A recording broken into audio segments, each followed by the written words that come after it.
ጤና ይስጥልን አድማጮች፣ አጫጭር ዜናዎችን ይዤ ቀርቤያለሁ። በዚህ ቻናል አዳዲስና ትኩስ ዜናዎች እንዲሁም እውነተኛ መረጃዎች ይቀርቡበታል። መረጃዎች ሲጫኑ ቀድሞ እንዲደርሷችሁ ሰብስክራይብ እና ላይክ እያደረጋችሁ አበረታቱን። ወደ መረጃው አልፋለሁ። አሜሪካ ስምምነቱን ከጣሰች ከባድ ምላሽ ይጠብቃታል ስትል ኢራን አስጠነቀቀች። አሜሪካ ከኢራን ጋር የደረሰችውን ስምምነት የምትጥስ ከሆነ ከባድ ምላሽ እንደሚጠብቃት የኢራን ፓርላማ አፈ ጉባኤ ሙሐመድ ባጊር ጋሊባፍ ተናገሩ።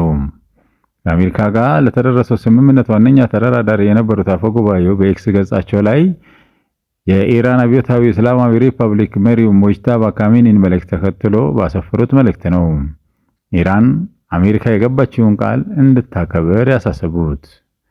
በዚህም ጋሊባፍ የጠቅላይ መሪውን ትዕዛዝ በመቀበል ከአሜሪካ ጋር ከመግባባት ላይ የተደረሰባቸውን ነጥቦችና አንቀጾች ተግባራዊ መሆናቸውን እንደሚከታተሉ አሳውቀዋል። ነገር ግን አሜሪካ ታማኝ ሳትሆን በመቅረት ስምምነቱን የምትጥስ ከሆነ ኢራን ያለማወላወል የሚደመስስ እርምጃ እንደምትወስድ አፈጉባኤው ጽፈዋል። ጨምሮም ሀገራቸው ከአሜሪካ ጋር ባደረገችው ጦርነት ድል መቀዳጀቷን በመጥቀስ አሁንም ተመሳሳይ መንገድ ለመጓዝ ከመረጡ የበለጠ ከባድ ምት ይጠብቃቸዋል ሲሉ አስጠንቅቀዋል። በተያያዘም በእስራኤል የአየር ጥቃት ቢያንስ 18 ሰዎች መገደላቸውን ሊባኖስ ገለጸች። እስራኤል በደቡባዊ ሊባኖስ በፈጸመችው ተከታታይ የአየር ጥቃት ምክንያት ቢያንስ 18 ሰዎች መገደላቸውን የሀገሪቱ ጤና ሚኒስቴር አስታወቀ። እስራኤል በበኩሏ በሂዝቦላህ ጥቃት 4 ወታደሮቿ እንደተገደሉ ገልጻለች።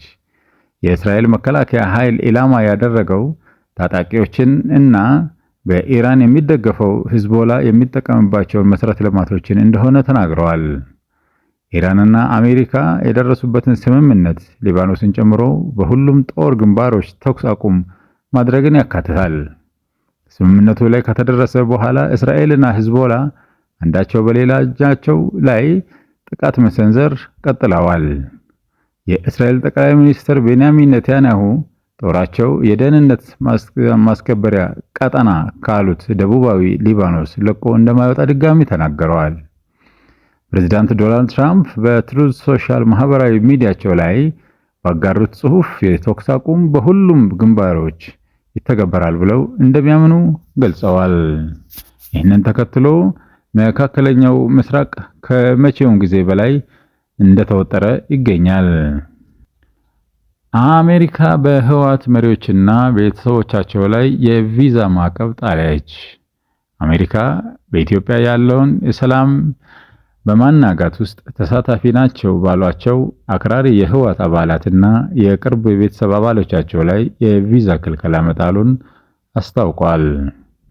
የአሜሪካ የውጭ ጉዳይ ሚኒስቴር ባወጣው መግለጫ በአክራሪ ህወሓት አባላትና በኢትዮጵያ መንግስት መካከል በሰሜን ኢትዮጵያ ግጭት እንዲያገረሽ የሚያደርግ ውጥረት እየተባባሰ መምጣቱን በመግለጽ ይህም በቀጠናው ያለው ሰላምና መረጋጋት የሚያናውጥ ነው ብለዋል።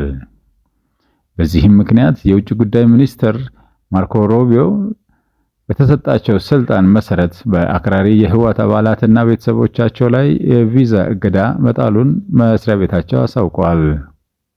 ይህ የቪዛ ክልከላ ውሳኔ ኢላማ የሚያደርገው በትግራይ ያለውን ቀውስ ለመፍታት የሚደረገውን ጥረት በሚያደናቅፍ ተጠያቂ የሚሆኑና ተባባሪዎቻቸውን መሆኑን አመልክተዋል። የውጭ ጉዳይ መስሪያ ቤቱ ጨምሮም ዩናይትድ ስቴትስ የትግራይ ህዝብን ጨምሮ በሰላምና በክብር መኖር ከሚፈልገው ከኢትዮጵያ ህዝብ ጎን መቆሟን እንደምትቀጥል አስታውቃለች። ቀጠናውን ሰላምና መረጋጋት ስጋት ላይ የሚጥሉ የህወሓት ባለስልጣናትንና ሌሎች ግለሰቦችን ለማጋለጥና ተጠያቂ ለማድረግ አሜሪካ ያላትን ዘዴዎች በሙሉ ትጠቀማለች ብለዋል የውጭ ጉዳይ ሚኒስትሩ። በትግራይ ለ2 ዓመታት ደም አፋሳሽ ጦርነት ከተካሄደ በኋላ በፌዴራል መንግስቱና በህወሓት መካከል ጦርነቱን የሚያበቃ ስምምነት በደቡብ አፍሪካ ውስጥ መደረሱ ይታወሳል።